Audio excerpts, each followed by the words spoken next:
Welcome to intermediate level pumpkin carving. Our first step is pattern selection. If you don't have a pattern in mind, pattern books can easily be found at craft stores or discount department stores. The one I'm choosing for today is called Creature's Pet. Now that we have our pattern, we know what size and shape pumpkin to choose. I prefer to pick my pumpkin from a local farm as opposed to the grocery store because there's a greater selection there and it's a lot more fun. You want to pick an unbruised pumpkin that's relatively smooth and has a flat bottom so it sits upright. Before we go on, I want to go over some of the tools that we will be using. These tools come with a pattern book, so there's no need to buy anything extra. On the left, we have saws for carving the pumpkin, drills for transferring our pattern, scoop for cleaning out the inside, and punch wheels also for transferring our pattern. So our next step is cutting the lid and cleaning out the inside. This is the dirty work.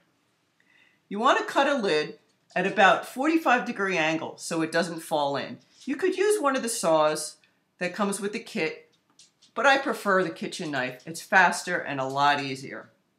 To clean out the strings and the seeds, it's best to start using your hands. Like I said, it was dirty work. After you clean out most of the seeds and the strings with your hand, then you can use either the plastic scoop or just a large kitchen spoon. Our next step is attaching our pattern. This is why we want a smooth pumpkin, because we want our pattern to fit as flatly as possible along the pumpkin. Our next step is to transfer our pattern. This is a very tedious process. So get on the holiday music and start transferring. You want to either use a punch wheel or a drill to trace your pattern onto the pumpkin by making small holes through the paper and into the pumpkin. I prefer the drill because it's a little bit more precise.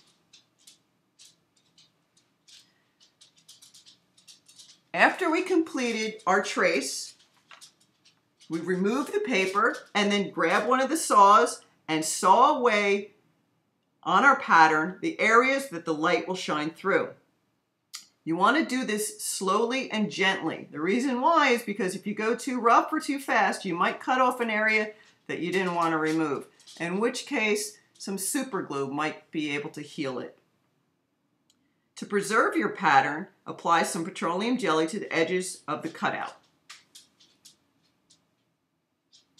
Lastly, insert your light of choice, be it a candle or a pumpkin light, and enjoy. Happy Halloween.